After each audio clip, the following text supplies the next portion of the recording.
Hello everyone, welcome to home science classes. Home science classes में आपका स्वागत है। कैसे हैं आप? आशा करती हूँ अच्छे होंगे, खुश होंगे, मस्त होंगे और पढ़ाई कर रहे होंगे। आपको पता है कि हम बात कर रहे हैं एक्सटेंशन एजुकेशन की, अर्थात हमारी जो चर्चा चल रही है वो चल रही है प्रसार शिक्षा पर। लगभग लगभग सारी चीज़ें हमने कवर अप कर लिया है।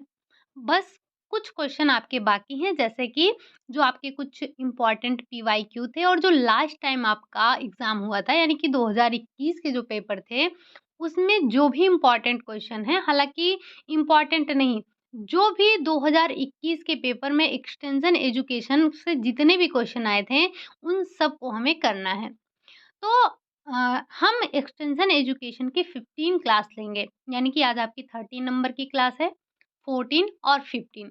अभी 2 क्लासेस आपकी और होंगी। उसके बाद हम स्टार्ट करेंगे होम मैनेजमेंट को पढ़ना। अब आप सोच रहे होंगे हेल्थ साइंस नहीं, परेशान नहीं होना है। हम सबसे पहले होम मैनेजमेंट करेंगे। हमें आज आपकी डेट है 3, 3, 4, 5 यानी कि 5 को हमें अपने एक्सटेंशन एजुकेशन को समाप्त कर लेना है और कोशिश हमारी यही रहेगी कि 20 अप्रैल तक आपके जो भी होम मैनेजमेंट के जितने भी क्वेश्चन बन सकते हैं, हम उन सबको इंक्लूड कर लेंगे। उसके बाद 10 दिन हमारे लगभग फिजियोलॉजी और हेल्थ साइंस से मिलाकर चलेंगी। उसके बाद हम कोशिश करेंगे मॉडल पेपर करने की। आपको पता है कि मॉडल पेपर में 125 क्वेश्चन होते हैं और 125 क्वेश्चन को करने के लिए मिनिमम आपको 2 हावर चाहिए ही चाहिए।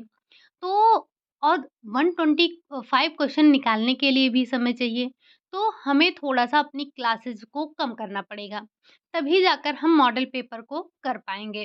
तो सबसे पहले हम अपने सारे ब्रांचेस के टॉपिक वाइज़ प्रैक्टिस कर लेते हैं, देन हम देखेंगे कि कितने मॉडल पेपर कर पाते हैं। जो भी कर पाएँगे 4, 6, 10 जो भी मेरी पूरी कोशिश रहेगी कि आपको कम से कम 6-7 मॉडल पेपर करवा दें। तो कोशिश यही रहेगी, बाकी देखा जाएगा, क्योंकि आपको पता है कि अगर हम 2 पार्ट में करेंगे, फिर तो ठीक रहेगा। मतलब जैसे एक दिन में हमने लगभग-लगभग 70 क्वेश्चन कर लिए और अगले दिन आपके 50 क्वेश्चन हो जाएँगे। तो इस तरह से अगर हम करेंगे तो भी सही रहेगा, बट देखेंगे, वो तो अभी आगे की बात है। अभी सबसे पहले मैंने आपको बता दिया कि इसके बाद यानी कि एक्सटेंशन एजुकेशन आपका समाप्त होगा 3 दिन में, उसके बाद हम 15 दिन तक लगभग होम मैनेजमेंट को करेंगे। देन आपकी फिजियोलॉजी और हेल्थ साइंस एक में कवर अप हो जाएगी, ठीक? तो इतना अपने दिमाग में लेकर चलिए कि हमें लगभग-लगभग पूरे अपने अप्रैल भर में अपने सारे ब्रांचेस को कवर अप कर लेना है, ठीक? और थियरी की क्लासेस लेते रहिए, बहुत ज़रूरी है। चलिए बढ़ते हैं आज के अपने पहले क्वेश्चन पर।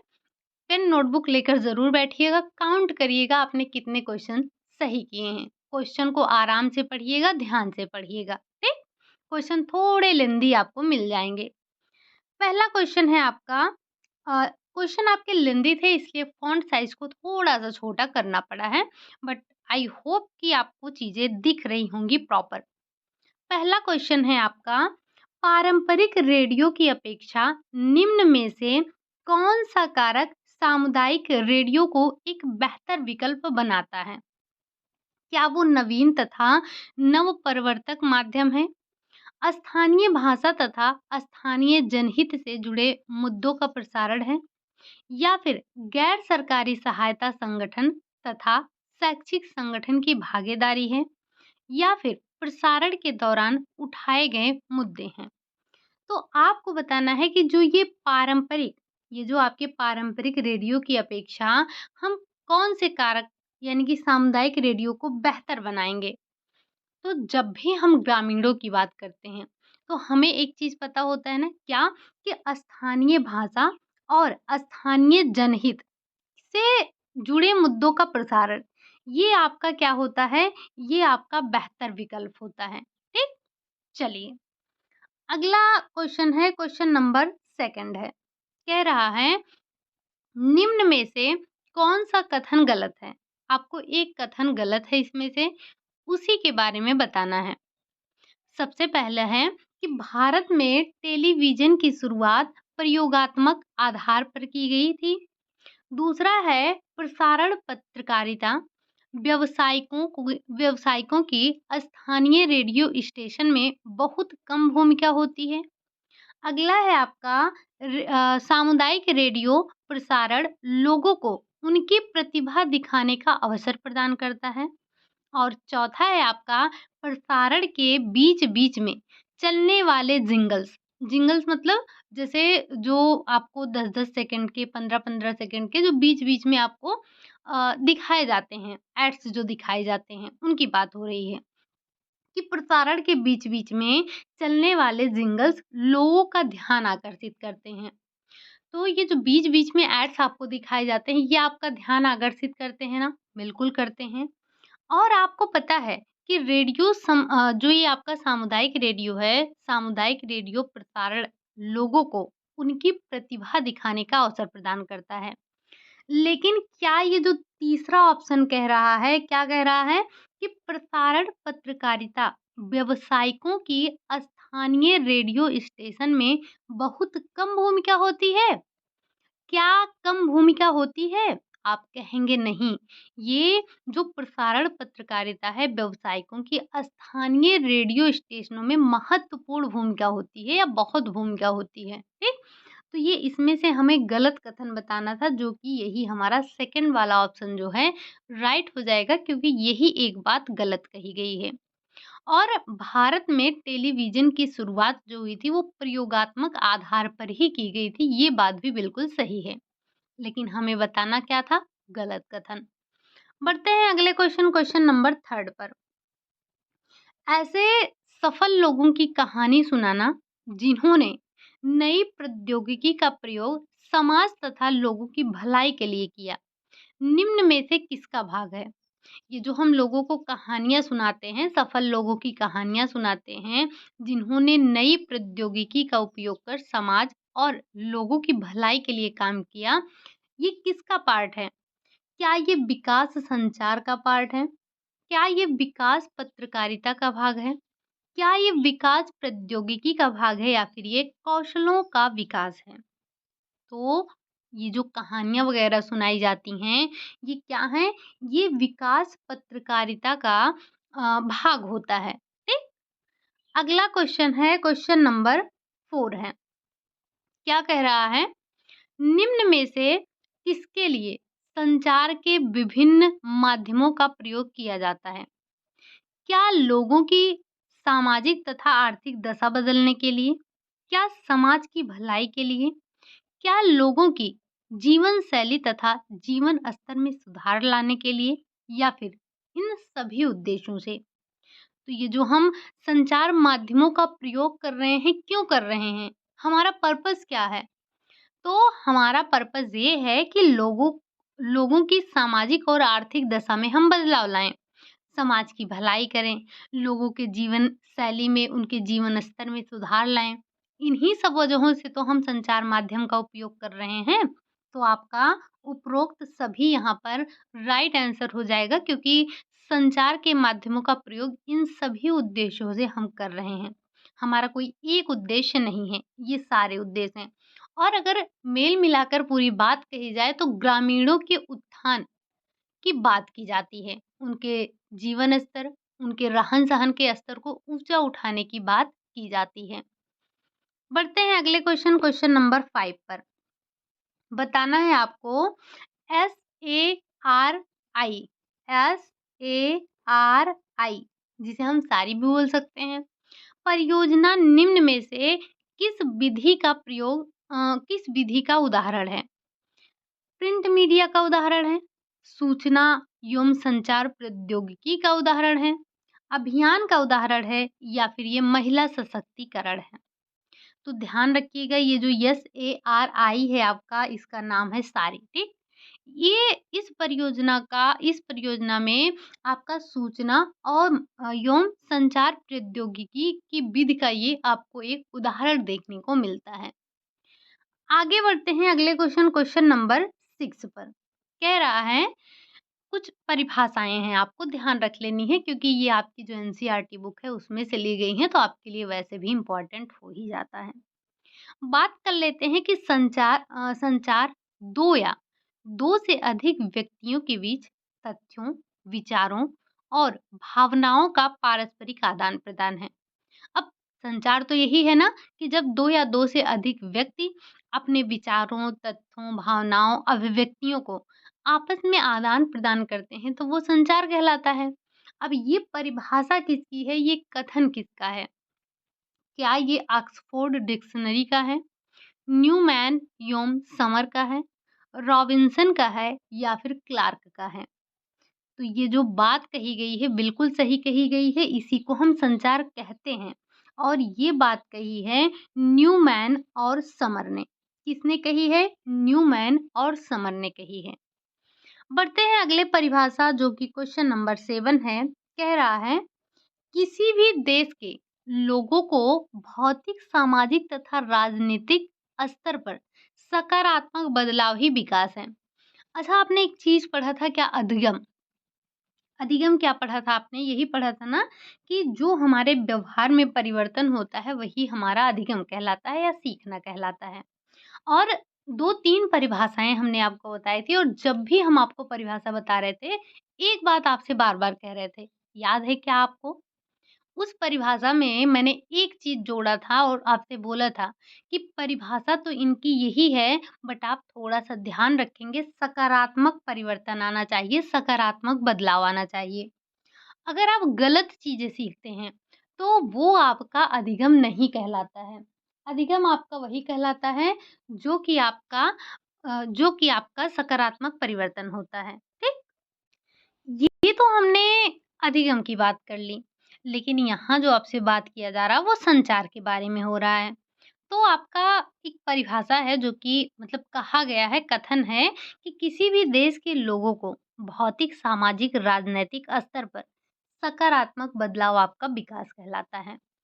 क्या ये न्यूमैन का कथन है, समर का कथन है, रॉय योम रॉबिन्सन का कथन है या फिर क्लार्क का है? तो ध्यान रखेंगे, ये जो परिभाषा दी गई या जो कथन बोला गया, ये रॉय योम रॉबिन्सन का कथन है। ठीक? अगला क्वेश्चन है क्वेश्चन नंबर 8।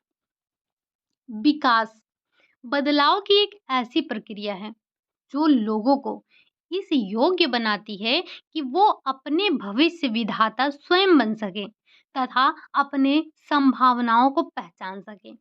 अब ये कथन किसका है? तो ये क्या न्यूमैन का है, समर का है, रॉबिन्सन का है या फिर क्लार्क का है? तो ये भी परिभाषा आप ध्यान रखेंगे, ये क्लार्क का कथन है। क्लार्क कहते हैं कि विकास बदलाव की एक ऐसी प्रक्रिया है जो लोगों को इस योग्य बनाती है कि वह अपने भविष्य विधाता स्वयं बन सके, अपने भविष्य का विधाता वो स्वयं बन सके और अपने संभावनाओं को वो पहचान सके। ठीक?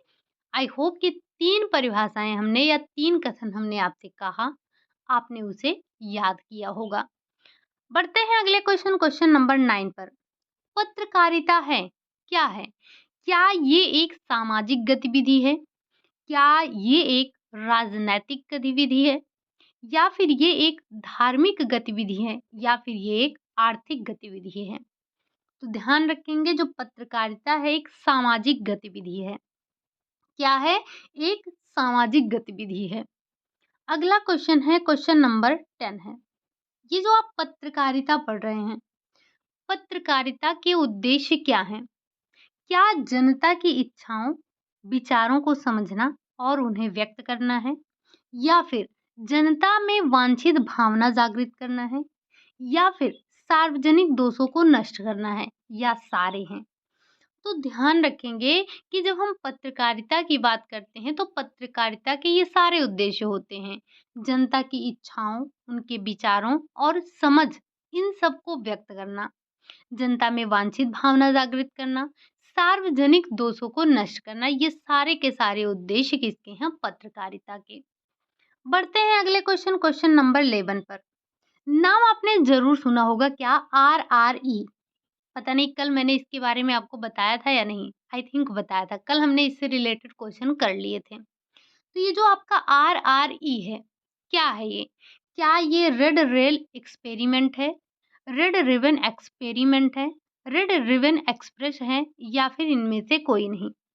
तो कल आपने इससे संबंधित कई क्वेश्चन किए थे क्या? जैसे जैसे ये जो आरआरई है क्या है? तो इसका सबसे पहले आप फुल फॉर्म ध्यान रखेंगे, इसका फुल फॉर्म होता है रेड रिबन एक्सप्रेस। अब ये है क्या? तो ये एक सरकार और जो रेल है इसके बीच एक अभियान, इसकी मदद से एक अभियान चलाया गया था। नाको ने रेल के मदद से ये अभियान चलाया था क्या? आरआरई रेड रिबन एक्सप्रेस अभियान। करना क्या था इसमें? तो ये क्या कर रहा था, ये लोगों में एड्स और एचआईवी के जागरूकता पैदा कर रहा है। एड्स के बारे में लोगों को बता रहा है कि हम कैसे इससे सुरक्षित रह सकते हैं, हम ये फैलता कैसे है? क्योंकि आपने देखा होगा कि लोगों के मन में बहुत भ्रम रहता है। लोगों को लगता है कि अरे! जिसको एड्स हुआ है उससे हाथ नहीं मिलाना है, उससे दूरी बनाकर रखनी है, हमें उससे बात नहीं करनी है, छूने से एड्स हो जाता है। नहीं, तो इन्हीं सब के बारे में जागरूकता फैलाने के लिए हमने आरआरई का इस्तेमाल किया था या आरआरई अभियान चलाया था। आपने कल इससे संबंधित कई क्वेश्चन किए हैं, इम्पोर्टेंट है, पढ़ लीजिएगा, याद कर लीजिएगा। बढ़ते हैं अगले क्वेश्चन, क्वेश्चन नंबर 12 पर। रेड रिबन एक्सप्रेस अभियान के तहत ट्रेन को कितने जिलों में रोका गया था? जब हम बात करते हैं रेड रिबन एक्सप्रेस तो इसकी शुरुआत कहाँ से हुई थी? इसकी शुरुआत हुई थी कन्याकुमारी से। और कन्याकुमारी से जब ये स्टार्ट हुई तो इसको कितने जिलों पर रोका गया था? 100 जिलों में, 50, 150, 180 या फिर 200? तो ये जो रेड रिबन एक्सप्रेस अभियान है, इसके तहत जो आपकी ट्रेन थी, उस ट्रेन को कितनी जगहों पर रोका गया था? तो 180 जिलों पर रोका गया था। मेबी पूछा जा सकता है। कब कौन-सा क्वेश्चन कहाँ से उठ जाए हम कुछ कह नहीं सकते, इसीलिए हमें अपनी तरफ से पूरी तरह से तैयार रहना है। बढ़ते हैं अगले क्वेश्चन, क्वेश्चन नंबर 13 पर। ये जो आपका रेड रिबन एक्सप्रेस अभियान है, इसमें जो ट्रेन प्रयोग किया गया था, इसमें कुल कितने डिब्बे थे? 8 थे, 10 थे, 15 थे या फिर 20 थे? तो ये जो आपका रेड रिबन एक्सप्रेस अभियान था, जिसमें आपने ट्रेन का उपयोग किया था, जो कि कन्याकुमारी से चला था। एचआईवी एड्स के बारे में जागरूकता फैलाने के लिए इसका उपयोग किया गया था।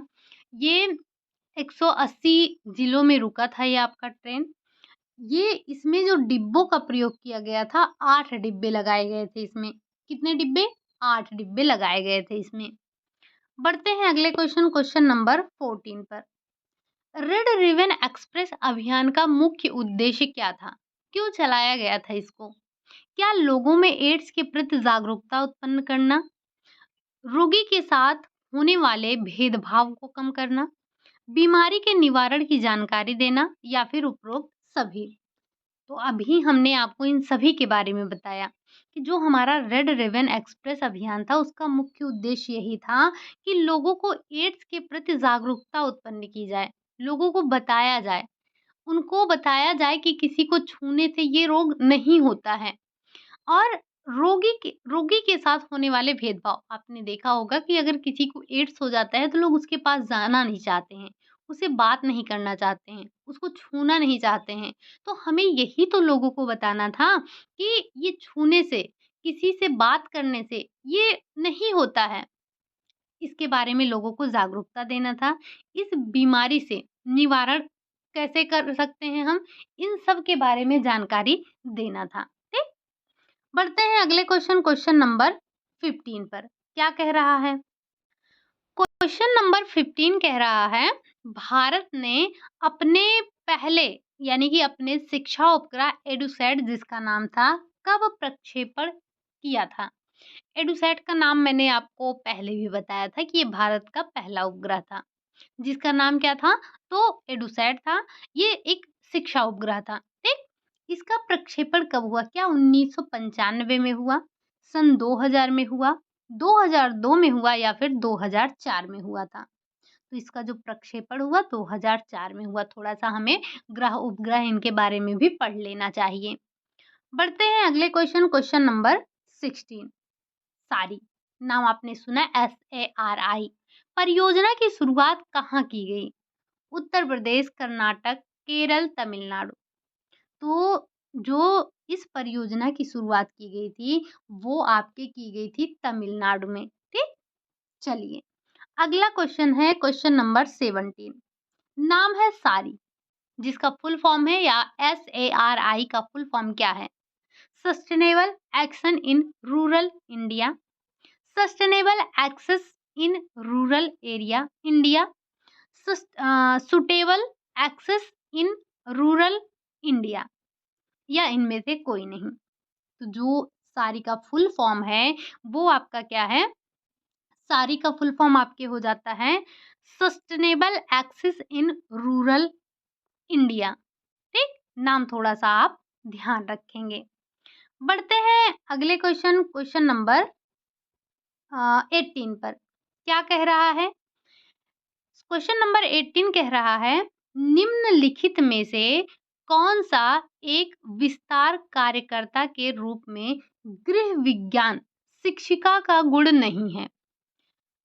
क्या उसे मतलब उन्हें ईमानदारी और मेहनती होना चाहिए, उन्हें उन परिवारों की समस्याओं और सांस्कृतिक पृष्ठभूमि से परिचित होना चाहिए जिनकी गृहिणियां वे शिक्षित करेंगी, या फिर उन्हें आर्थिक और राजनैतिक रूप से मजबूत होना चाहिए, या फिर उनके पास भविष्य की योजनाएं और कार्यक्रम बनाने की दूरदृष्टि होनी चाहिए। तो हमें निगेटिव पॉइंट बताना है और इसमें एक ही निगेटिव पॉइंट दिख रहा है क्या? कि जो एक विस्तार कार्यकर्ता है उसमें जो गृह विज्ञान शिक्षिका है उसको मतलब आर्थिक और राजनैतिक रूप से मजबूत होना ज़रूरी नहीं है। ठीक? तो ये आपका राइट आंसर हो जाएगा। आपसे एक ही ऑप्शन पूछा भी था तो वो आपका हो जाएगा क्या? कि उन्हें आर्थिक और राजनैतिक रूप से मजबूत होना चाहिए। ये आपका गलत हो जाएगा। बढ़ते हैं अगले क्वेश्चन, क्वेश्चन नंबर 19 पर। क्या कह रहा है? क्वेश्चन नंबर 19 कह रहा है, गृह विज्ञान से संबंधित विस्तार कार्यकर्ता का निम्न में से कौन सा गुण है? क्या विस्तार कार्यकर्ता का व्यक्तित्व कठोर होना चाहिए? क्या विस्तार कार्यकर्ताओं को दबदबा होना चाहिए? क्या विस्तार कार्यकर्ता जांच के लिए उपयुक्त साधन प्रदान नहीं करते? या फिर विस्तार कार्यकर्ताओं को व्यवहार कुशल होना चाहिए और उनका विश्वास हासिल करने के लिए लोगों के अनुभव, समस्याओं और संसाधनों से प्रासंगिक लाभ प्राप्त करने का प्रयास करना चाहिए। तो आप पूरा का पूरा एक्सटेंशन एजुकेशन समाप्त कर चुके हैं। आपको इसमें पता चल रहा होगा कि पॉजिटिव पॉइंट हमारे पास एक है ही, क्या? कि विस्तार कार्यकर्ताओं का व्यवहार कुशल होना चाहिए। उनको कठोर, दबदबा ऐसा नहीं होना चाहिए। उन्हें क्या होना चाहिए? उन्हें विस्तार कार्यकर्ताओं को व्यवहार कुशल होना चाहिए। उनका विश्वास यानी कि उनका मतलब ग्रामीणों का विश्वास हासिल करने के लिए लोगों के अनुभव, समस्याओं और साधनों से प्रासंगिक लाभ प्राप्त करने का प्रयास करना चाहिए। बढ़ते हैं अगले क्वेश्चन, क्वेश्चन नंबर 20 पर। गृह विज्ञान विस्तार से संबंधित है। किससे संबंधित है? शिक्षण से संबंधित है, अनुसंधान से संबंधित है, प्रसार से संबंधित है या फिर सभी से संबंधित है? तो जब हम बात करते हैं गृह विज्ञान विस्तार, अच्छा जहाँ पर भी विस्तार दिया होगा इसका मतलब प्रसार समझिएगा, एक्सटेंशन समझिएगा। ठीक? एक्सटेंशन का मतलब ही क्या होता है? विस्तार। और आपने पढ़ा ही है प्रसार का मतलब क्या है? फैलाना। तो यहाँ पर विस्तार को प्रसार ही समझिएगा। यानी कि ये तीनों गृह विज्ञान विस्तार में शिक्षण, अनुसंधान और साथ ही साथ प्रसार भी आपके आते हैं। बढ़ते हैं अगले क्वेश्चन, क्वेश्चन नंबर 21 पर।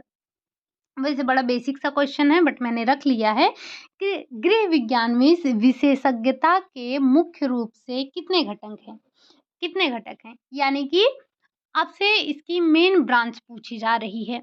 तो क्या 3 है, 5 है, 8 है या 7 है?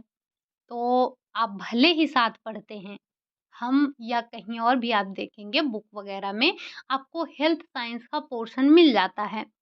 लेकिन ये हेल्थ साइंस और फिजियोलॉजी इसको हम अपने होम साइंस का एक अलग से ब्रांच नहीं मानते हैं। आपने देखा होगा अगर आप कोई भी बुक लेते हैं एक्सटेंशन एजुकेशन की तो उसमें हेल्थ साइंस से रिलेटेड थोड़ा बहुत चीज़ें आपको मिल जाती हैं, ठीक?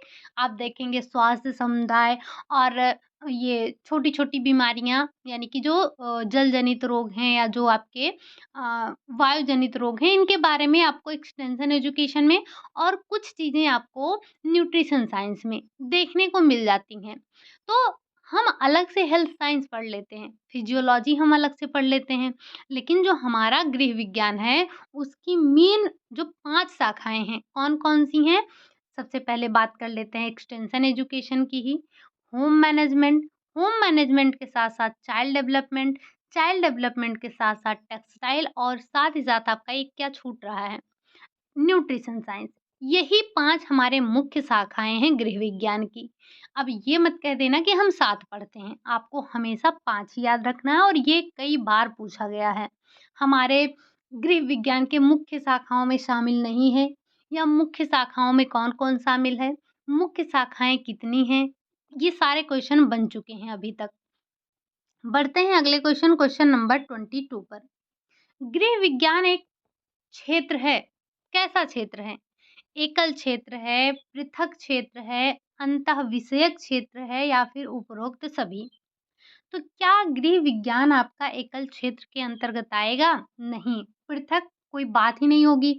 हमने पूरे के पूरे गृह विज्ञान में कभी पृथक का नाम ही नहीं पढ़ा। कभी चीज़ों को हमने पृथक किया ही नहीं। तो गृह विज्ञान क्या है आपका? गृह विज्ञान आपका एक अंतः विषयक है और आपने तो ये देखा है ना कि गृह विज्ञान का संबंध किससे-किससे है?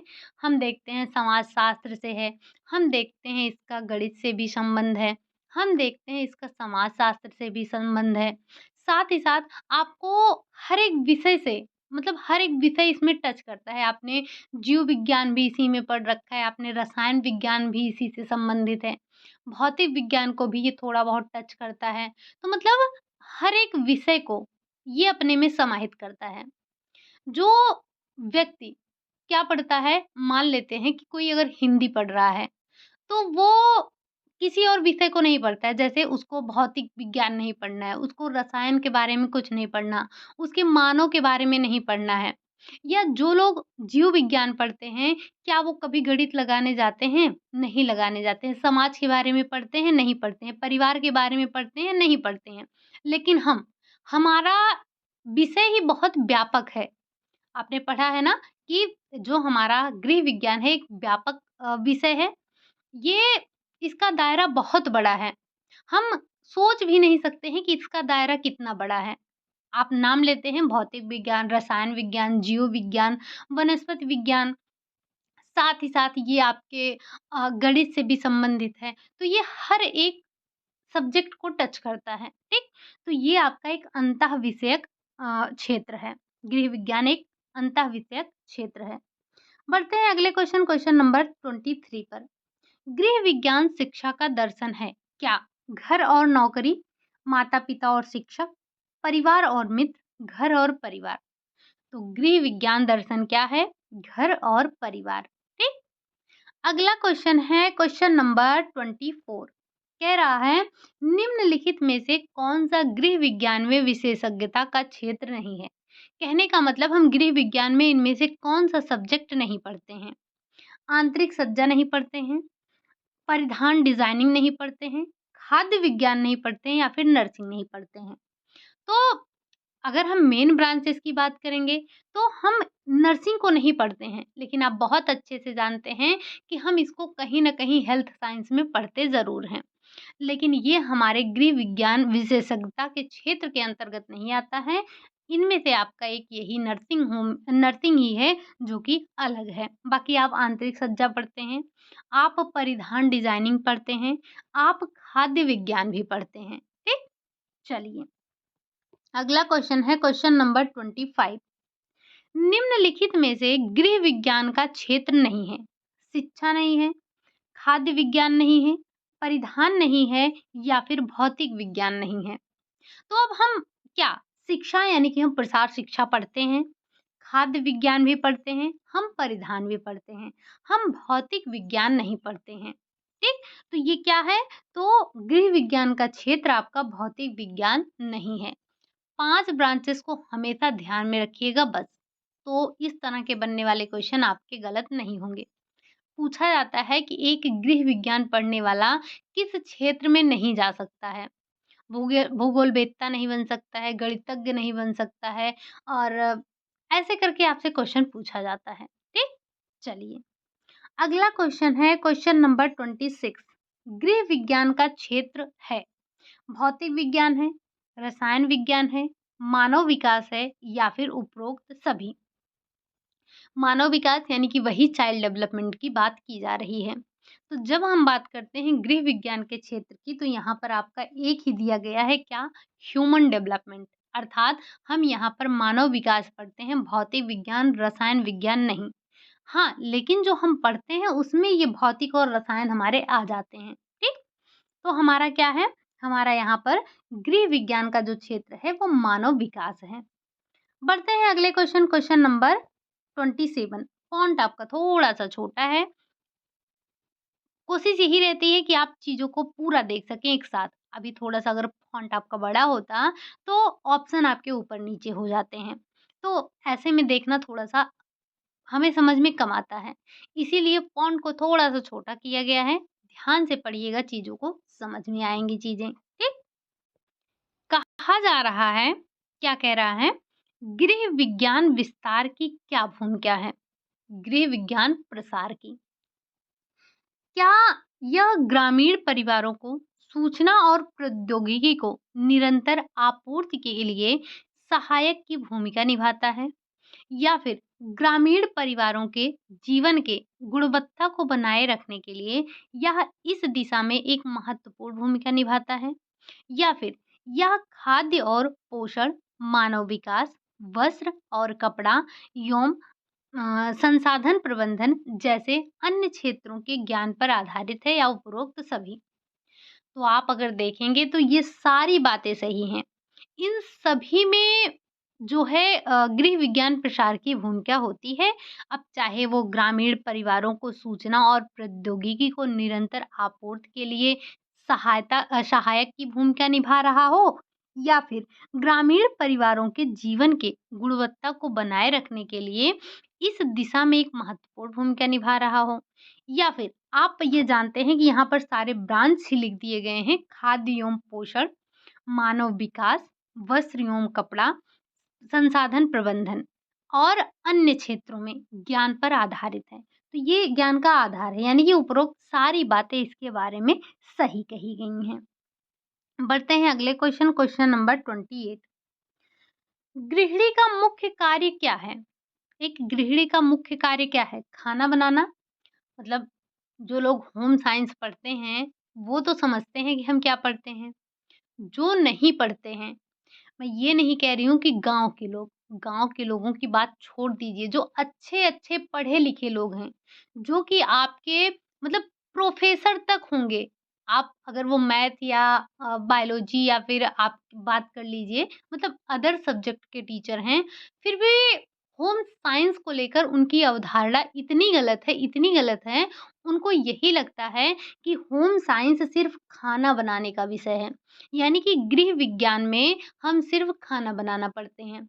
आपको यकीन ना हो तो आपके घर में ग्रेजुएट, पोस्ट ग्रेजुएट लोग होंगे, उनसे पूछिएगा, कभी उनके सामने कहिएगा या आपने देखा होगा इस चीज़ को आपने फेस भी किया होगा, जब आप लोगों से कहते हैं हम होम साइंस पढ़ते हैं, कहते हैं अच्छा, अच्छा खाना बनाने वाला। मतलब कितनी गलत अवधारणा है, आपने कभी ये तक नहीं देखा कि हम होम साइंस में पढ़ते क्या-क्या हैं, बस आपने कह दिया अच्छा, अच्छा खाना बनाने वाला। ये क्या बात हुई? ख़ैर छोड़िए वो तो अलग की बात है।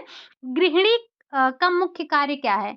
सिर्फ़ खाना बनाना नहीं है, घर की साफ-सफाई करना नहीं है। गृहिणी का कार्य है कि गृह कार्य को व्यवस्थित करने में सभी सदस्यों का सहयोग प्राप्त करे। यानी कि आप कह दीजिएगा कि हम गृह विज्ञान पढ़ रहे हैं, इसका मतलब ये है कि हमें सबका सहयोग कैसे लेना है, ये हमें अच्छे से पता है। कौन सब्जी काटेगा, कौन धुलेगा, कौन कपड़ा धुलेगा, कौन सफाई करेगा, आप सबको ना काम बाँट दिया करिए, ठीक? तो जो एक गृहिणी होती है उसका मुख्य कार्य यही होता है कि गृह कार्यों को व्यवस्थित करने में सभी सदस्यों का सहयोग वो प्राप्त करे।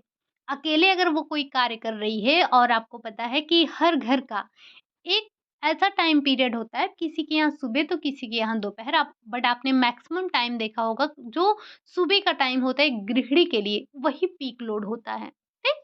जब उसके सर पे बहुत ज़्यादा काम आ जाता है एक साथ। बढ़ते हैं अगले क्वेश्चन नंबर 29 पर। विश्व स्वास्थ्य संगठन का प्रबंध करता है। ये जो विश्व स्वास्थ्य संगठन है, ये किस चीज़ का प्रबंध करता है? प्रशिक्षण देने का, निरोग व्यक्तियों का, या विश्व जन स्वास्थ्य की रक्षा का, या फिर माता और शिशु का?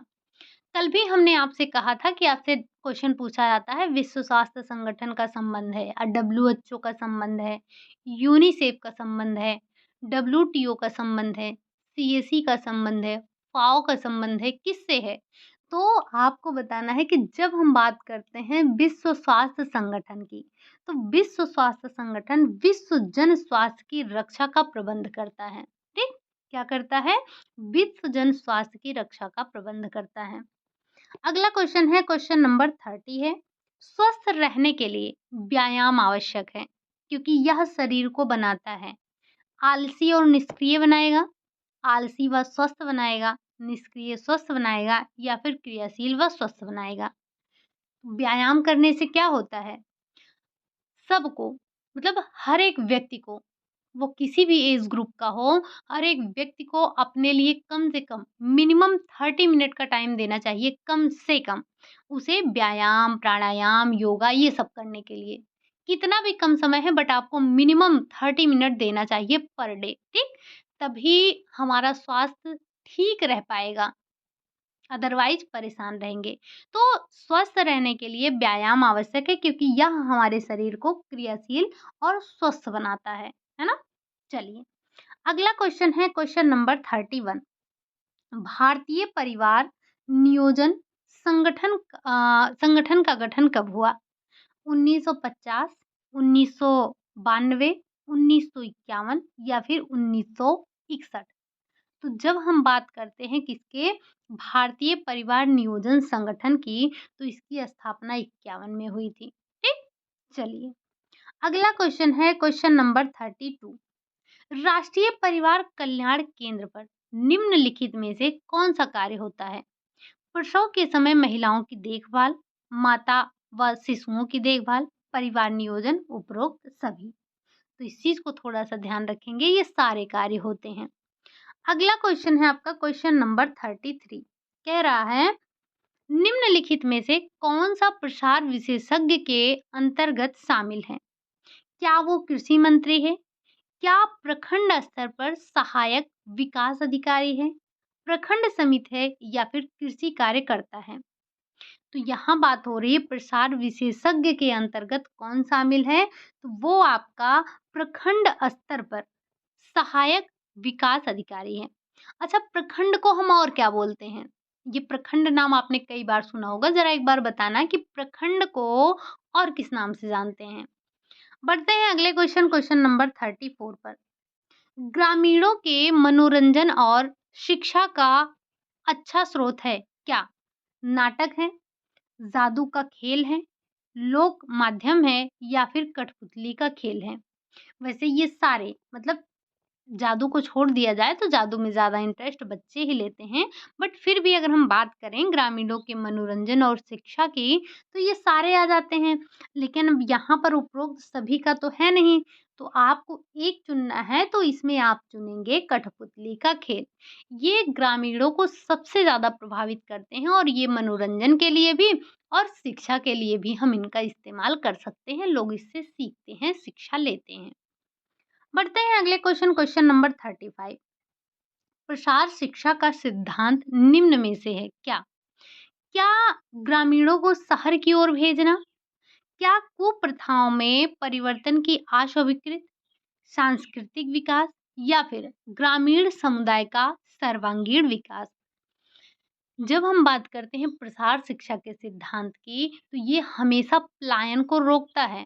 लोगों को उनके स्थानीय क्षेत्रों में स्थानीय संसाधनों का प्रयोग करना सिखाता है, उनको बाहर नहीं भेजता है, और कुप्रथाओं में परिवर्तन को अस्वीकृत नहीं करता है।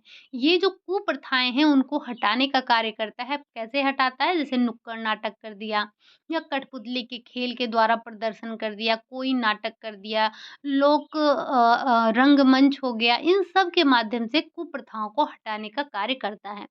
लेकिन यहाँ पर आपका जो राइट आंसर एक ही है क्या? ग्रामीण समुदाय का सर्वांगीण विकास करना है। और यही यही हम पूरे के पूरे एक्सटेंशन एजुकेशन में यही एक बात पढ़ते ही हैं। अगर आपसे पूछा जाए कि एक्सटेंशन एजुकेशन क्या है? तो बस हमें इतना ध्यान रखना है कि ये ग्रामीणों के उत्थान की बात करता है।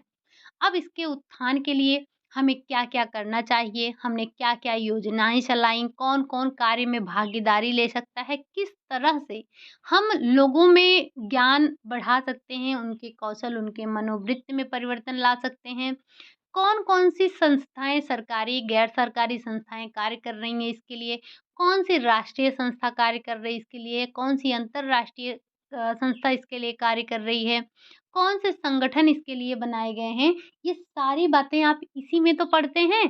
क्यों? ताकि जो ग्रामीण ग्रामीण लोग हैं उनके जीवन स्तर को उठाएँ, बस। हमने पूरे के पूरे एक्सटेंशन एजुकेशन में यही तो पढ़ा है। बढ़ते हैं अगले क्वेश्चन, क्वेश्चन नंबर 36। बाल विवाह को समाप्त करने का सबसे अच्छा तरीका क्या हो सकता है? क्या वित्तीय सहायता प्रदान करना, हम उनको पैसे दें, या रोजगार के अवसर बढ़ाएँ, या बाल विवाह निषेध कानून बनाएँ, या फिर व्यापक शिक्षा? तो बाल विवाह को समाप्त करने का जो सबसे अच्छा तरीका होता है, सबसे इफ़ेक्टिव तरीका होता है, वो ये होता है कि हम लोगों को व्यापक स्तर पर शिक्षित करें, उनको शिक्षा दें। ठीक? चलिए, अगला क्वेश्चन है क्वेश्चन नंबर 37। एक बच्चा सबसे पहले सामाजिक व्यवहार तब प्रदर्शित करता है जब वह लोगों के समूह से किसी अन्य बच्चे या वयस्क को पहचानता है, या फिर वह अन्य बच्चों के साथ सहकारी रूप से खेलता है, या फिर वह जानवरों की तुलना में व्यक्तियों के प्रति अलग-अलग प्रतिक्रिया करता है, या फिर उसे पता चल जाता है कि दोस्त बनाने के लिए कभी-कभार हार भी मानना पड़ता है। ठीक? तो जब हम एक बच्चे में मतलब एक बच्चा सबसे पहले सामाजिक व्यवहार तब प्रदर्शित करता है जब वो जानवरों की तुलना में व्यक्तियों के प्रति अलग-अलग प्रतिक्रिया करने लगता है, तब वो क्या होता है, सामाजिक व्यवहार प्रदर्शित करने लगता है। ऑप्शन नंबर 3 आपका राइट आंसर हो जाएगा। क्वेश्चन थोड़ा-सा लेंदी है, थोड़ा ध्यान से पढ़िएगा। बढ़ते हैं अगले क्वेश्चन, क्वेश्चन नंबर 38 पर। प्रसार शिक्षा में प्रशासन के आधारभूत सिद्धांत के अंतर्गत शामिल नहीं है। क्या नहीं है?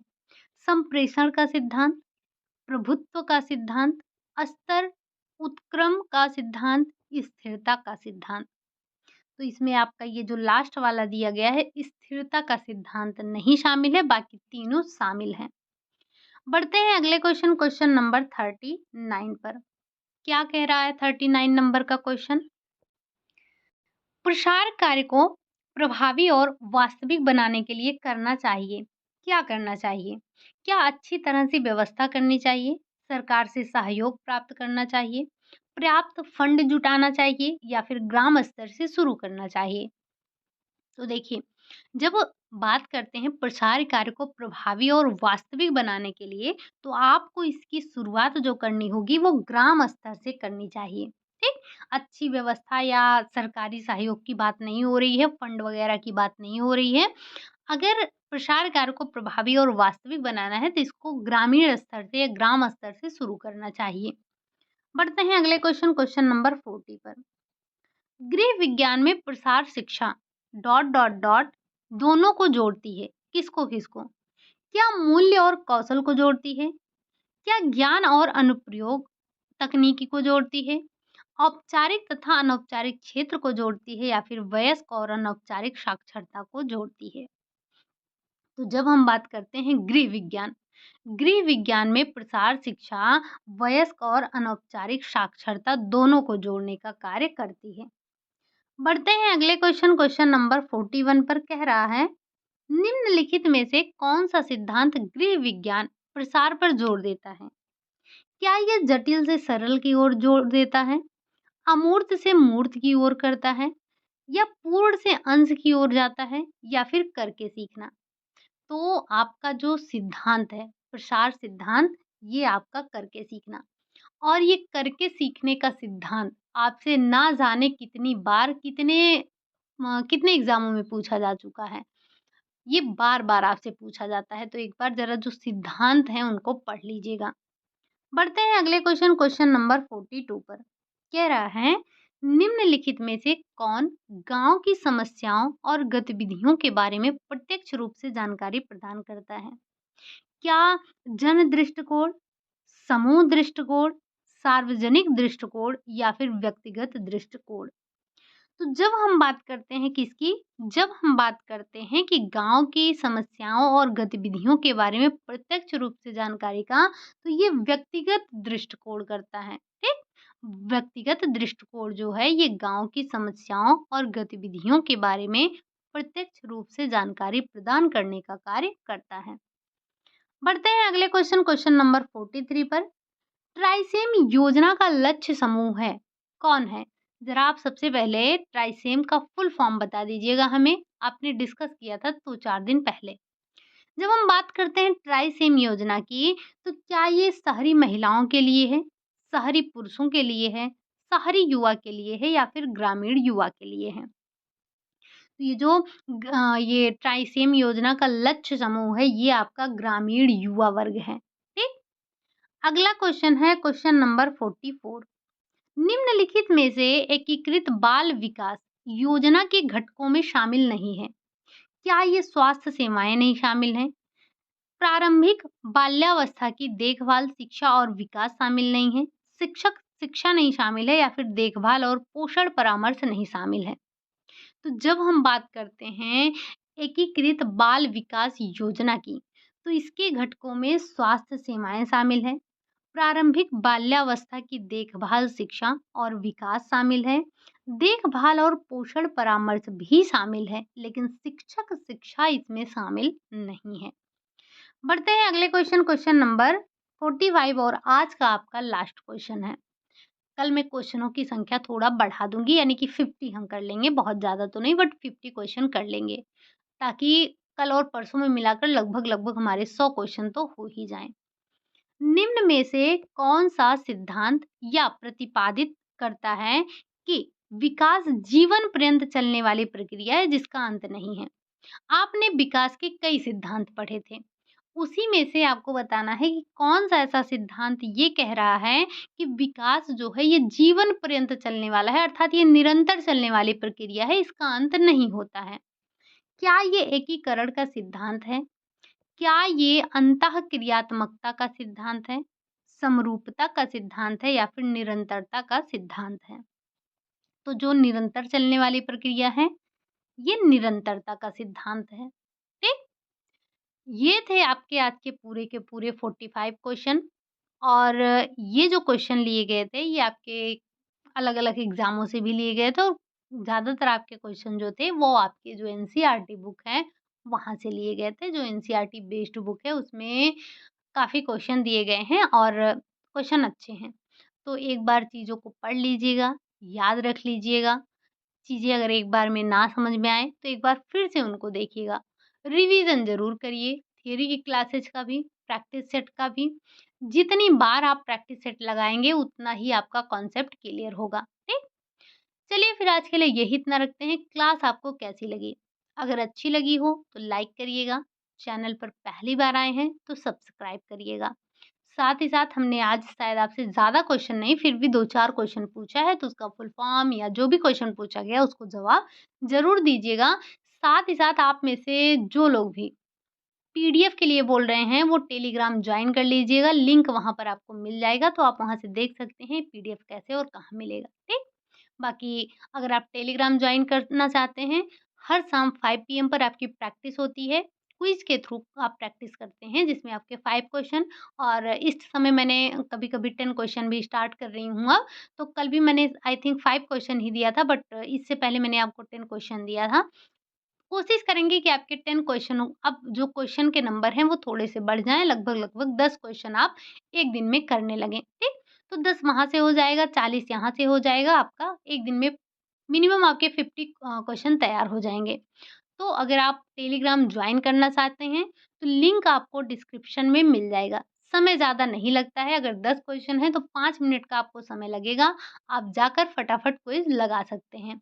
रिवीजन के तौर पर बहुत अच्छे होते हैं आपके, बाकी आपकी जैसी मर्ज़ी।